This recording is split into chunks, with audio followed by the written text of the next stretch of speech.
What do you need?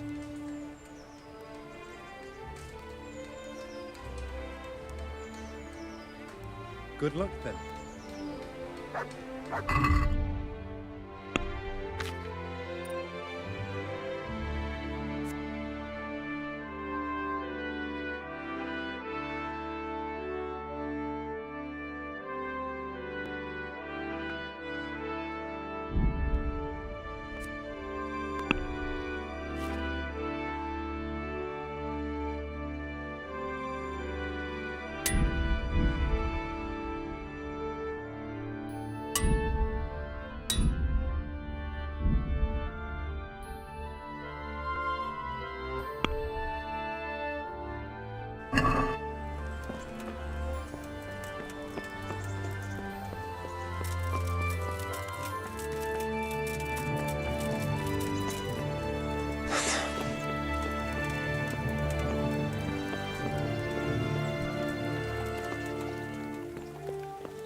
Greetings. What do you need? Sir, I'm afraid I have some bad news. We came across a burnt-out farm near Merhojed. Christ! It seems Pribyslavitz wasn't the end of it. Now, this is something else, sir. We found a shield there with a crest. A tricolour star on a blue field. I know that coat of arms, unfortunately. It's the House of Zul. There was a letter there, too. Show it to me. Although I think I already know what it will say. Here you are, sir. Unscrupulous beast. Cruelty and malevolence. I challenge you to face me in a duel. Defend your honor. Antinomious wretch. Well, that's nice. Signed, Hagen Zul. As I expected, old grievances coming back to haunt me. This Sir Hagen wants to challenge you to a duel. Apparently, he still hopes I will agree to this kind of outmoded solution to disputes. But surely you can't refuse a challenge to a duel. What about your honor? Henry, my boy, honor is a splendid thing, and it should be held in high regard. But in time, you'll learn that some matters are not so straightforward. Like this one? Yes, like this one. The only reason Hagen is challenging me now is that he has a marked advantage. I've served as the royal hetman for the last 15 years and become a courtier. Hagen, meanwhile, was fighting in the Margraviate Wars in Moravia, and elsewhere as a mercenary. Which of us do you think would win a duel? That's not honor, but an abuse of honor. Commonplace opportunism. I don't blame him for trying, but I'm not such a fool as to play by his rules. What happened between you and Sir Hagen? That's a long story.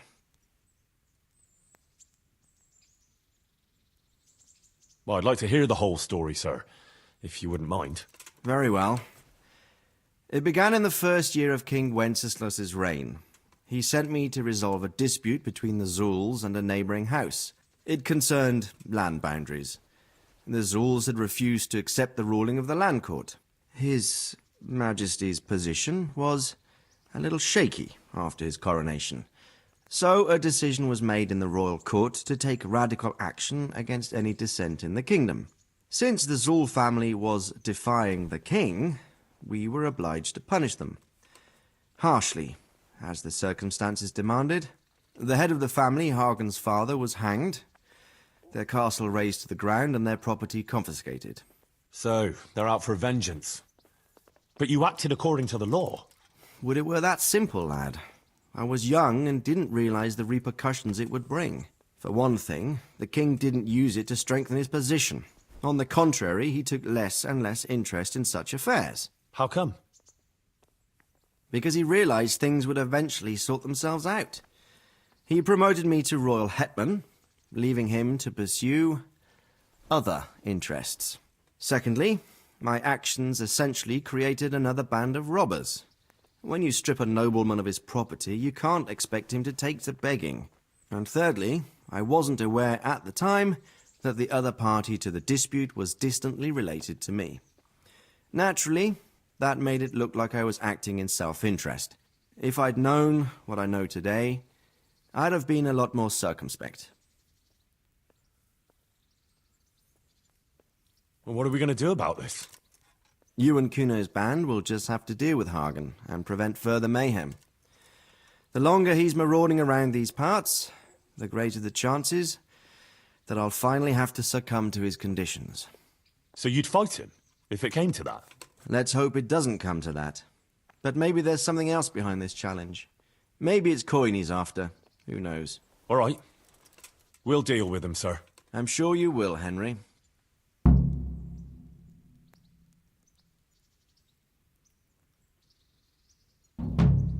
God be with you.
Yeah.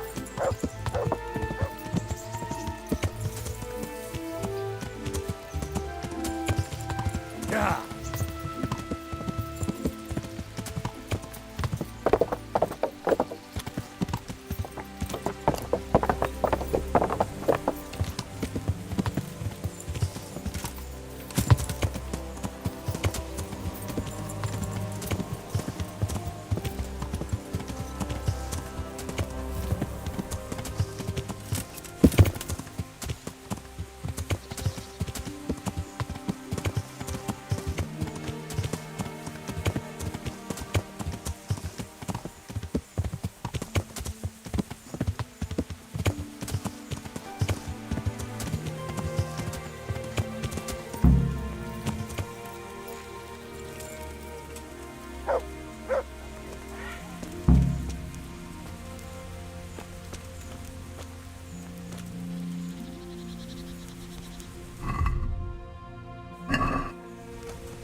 ain't many redheads in these parts.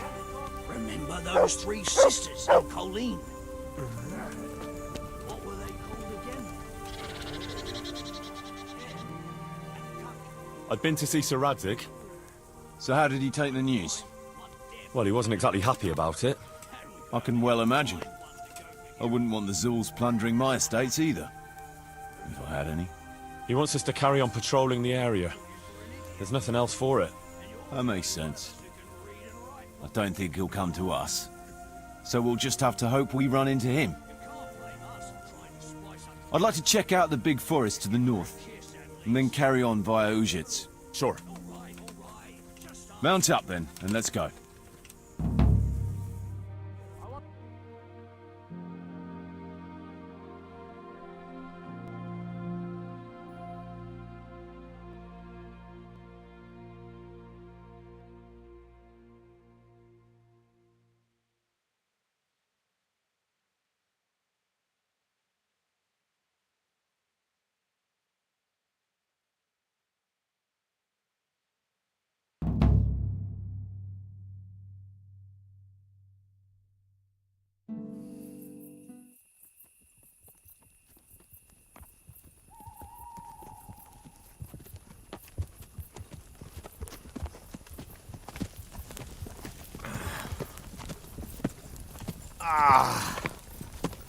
Please, can we stop for a bit?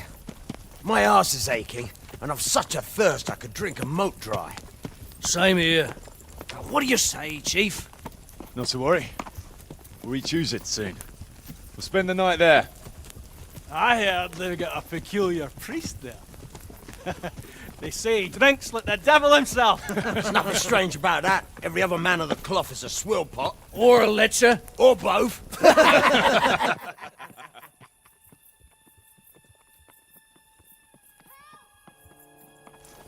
Quiet. Listen.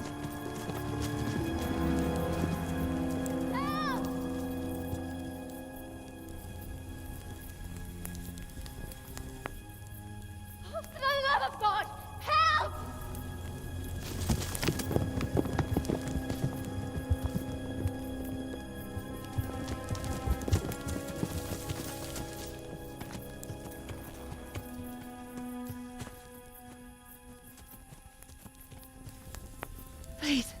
Please, sir, help me. Don't worry, lass. Nothing to fear. We're with Sir Radzig, in the manner of speaking. What's the matter? These brigands came. The menfolk fled and left us there. They started pillaging the place, drinking whatever they could find and smashing things. I ran off, but the other girls, you've got to save them. Please, I beg you. Easy, lass. Drinking, you say? Aye, sir. They rolled the casks into the courtyard and started swilling like pigs from a trough. Well, as our old cook used to say, if you want to make a proper goulash, you should soak the meat in ale for a while to soften it first. Ah. Let them get well soaked, and then go and chop them up. Good thinking, Chief. But what about the girls? Those men, they were... I'm sure your friends won't be getting nothing they ain't had before. Well, unless they be nuns.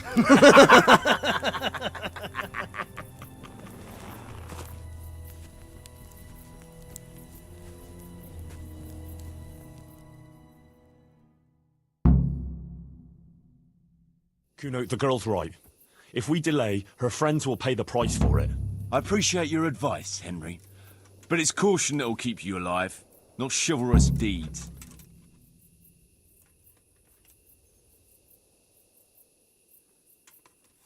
You promised Sir Radzig you protect his fiefdom, and that means his subjects too. Come on, it's not like their lives are in any real danger. Hagen's men just want a bit of fun. A bit of fun? Are you fucking serious? You know very well, Kuno, how innocent girls can end up after a bit of fun with animals like that. Well, I, for one, am not going to sit back and let it happen, even if I have to creep in there myself and try to rescue them. Oh, all right. It's not the smartest thing to do. But let's go and tackle those fuckers if that's how you want it. Good. Thanks.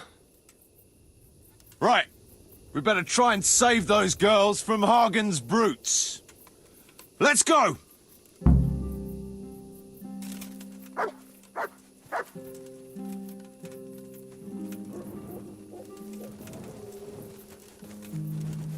Who wants their back covered?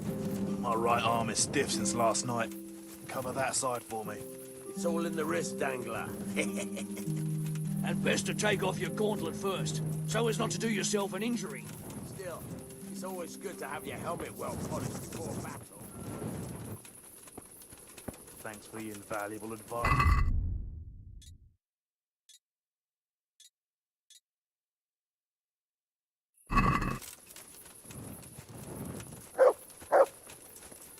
Thanks, Jakey.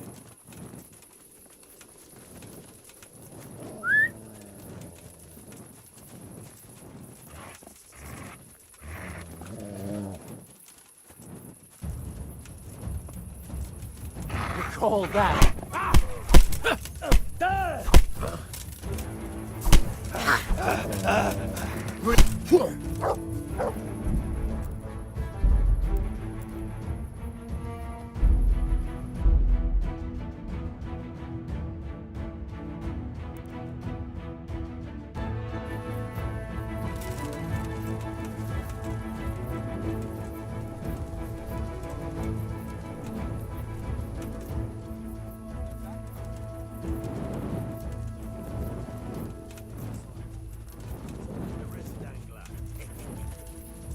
Best to take off your gauntlet first, so as not to do yourself an injury. Still, it's always good to have your helmet well polished.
Good work, lads.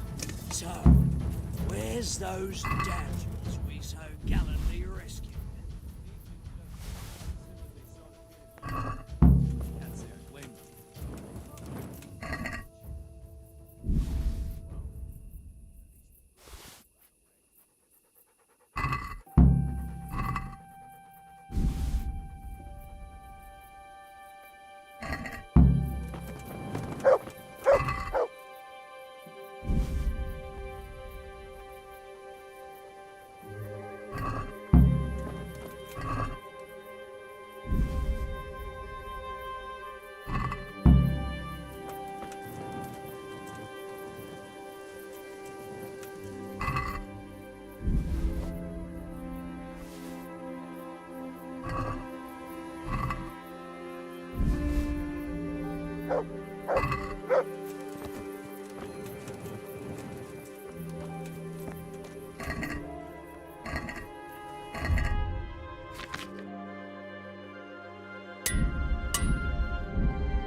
You the best out of the whole lot. I mean it. You hardly, never even talk to me.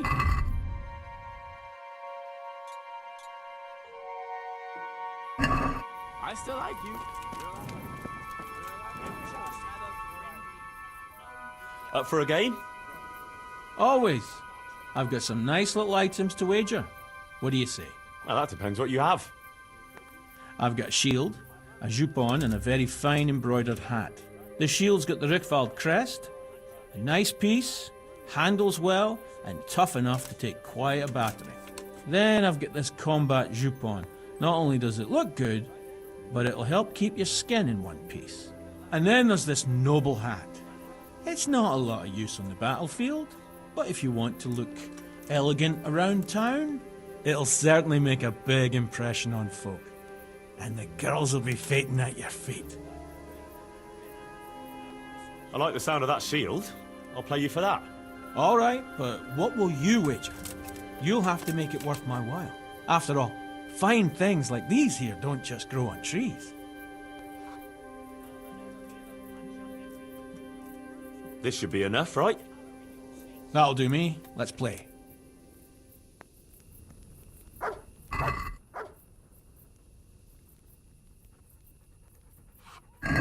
St. George, guide my hand.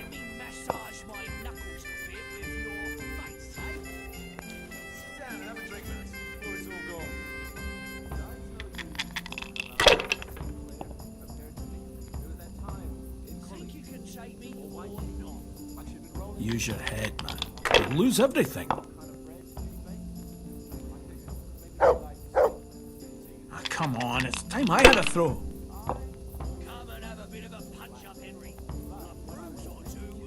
Use your head, man. You'll lose everything. If I was in your shoes, I'd pass while the going is good. Use your head, man. You'll lose everything. No blood, I promise. At least not much. Ah, come on, it's time I had a throw.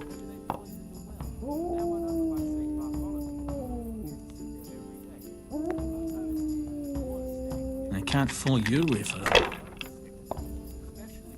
Think you can take me or not? Not afraid of anything, eh?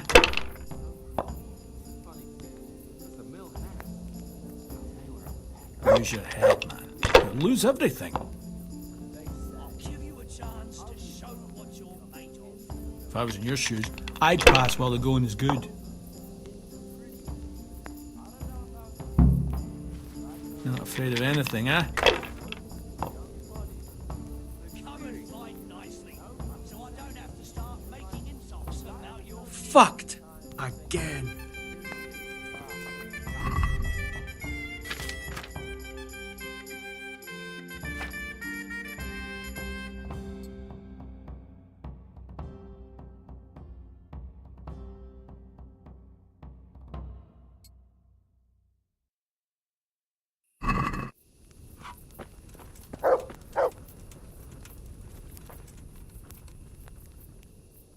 You want to have a scrap with me? Scrap?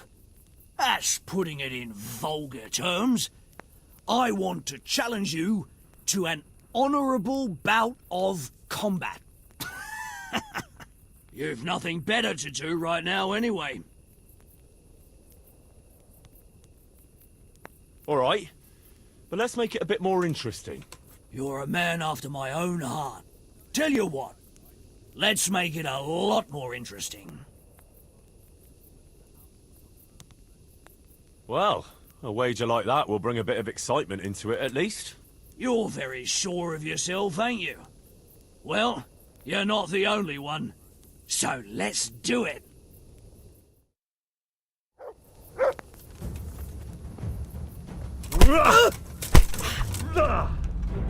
Shit. Go! Go!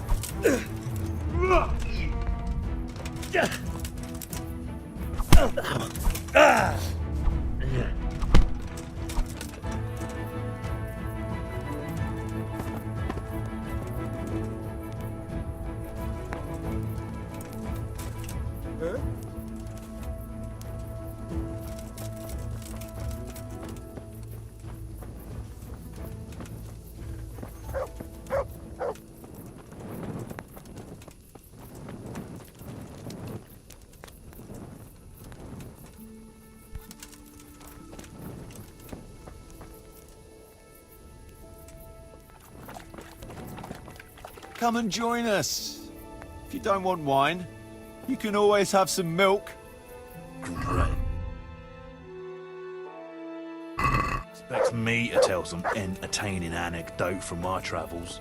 All right, Damien, take it easy. Just fix your eyes on your own tankard. Like that time in my helmet. How you let on.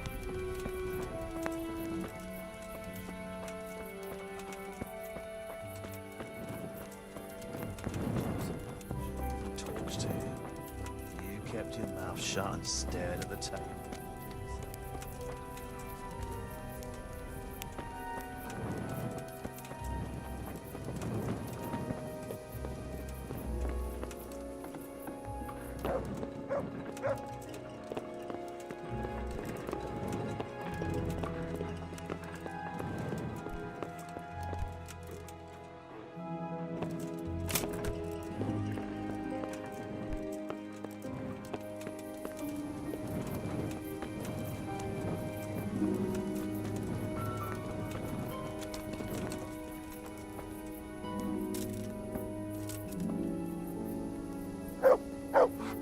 They left us some damn good booze here.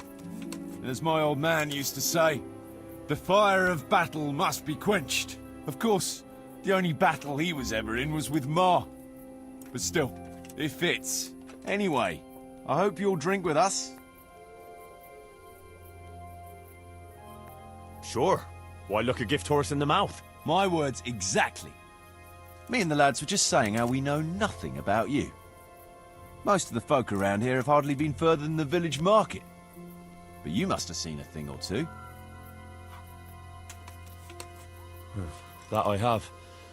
I suppose you heard about the raising of scallops. Aye, I heard. And Radzig told me you're from there. But that's probably not the kind of story to go with wine and good cheer. Have you heard of Sir Hans Capon? I heard his name mentioned in Colleen. In connection with some wench, as I recall. A young dandy, eh? Yeah, that's him.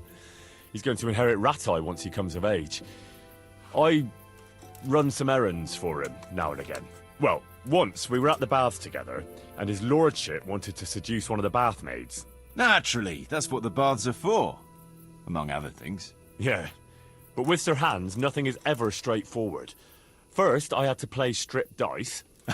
That's good. Did you win? I did, but I had to strip myself anyway to get into the tub. Only no sooner had I done so than his lordship demanded wine from the castle cellars, which is a long fucking way from there. I reckon you're a man who can't resist a challenge. If I'd been sober. I went all the way there and back in my undergarments, and no sooner was I back than he sent me to pick flowers for the girl from the castle gardens. It's starting to sound like a fairy tale with 3 wishes. Well, actually, he probably did have a third wish, but he didn't get a chance to say it. How's that? Well, I got back only to find the girl's sweetheart, some guard called Arson Balls, well, that's what Sir Hans called him, trying to drown him in the bath. Drown a nobleman over a wench. That's balls, all right. Well, Sir Hans was naked and drunk, so he didn't look very noble. Anyway, I tackled this fella and saved Sir Hans from him. It could have all got out of hand, but it ended with only a few bruises. Sir Hans never got his way with the girl, though. All that trouble for nothing. Tell us another. Do you know Talmberg? Aye, I do. It's that castle on the hill, not far from here. That's right. Sir Divish is the lord there. You might have heard he was locked up in his own castle for 7 years by another lord he had some dispute with. I remember hearing something about that. How did he get out? His wife, Lady Stephanie, managed to get justice for him in the end, with the help of the provincial council. Right. But I thought you were going to tell us something about yourself, Henry. I'm getting there. It's to do with the young Lady Stephanie. She took a liking to me and asked me to help her get some things for her cousin's wedding, which I did. And she was very, very grateful. So the lady was nice to you. That's a charming story. Not exactly bard material. No, you don't get it, Kuno. She was very grateful. What are you... No. Never. You and the lady of the castle? Yeah, it was a bit of a surprise for me, too. Are you mad? Did it cross your mind what her husband could do? I suppose. But I was caught up in the moment. Jesus, Henry. Let me give you a word of advice. We're not from here, so it doesn't matter much. But I wouldn't go telling that story around these parts. Of course not, don't worry. Tell us another. Once I met a very peculiar character in Sasau. He was selling amulets, relics, and all sorts of supposedly miraculous junk. Charlatan! You want to watch out for fellas like that. Indeed. But this charlatan took me on as an apprentice. The sorcerer's apprentice? You're having me on, right? No, it wasn't like that. He just wanted me to, acquire some things for him.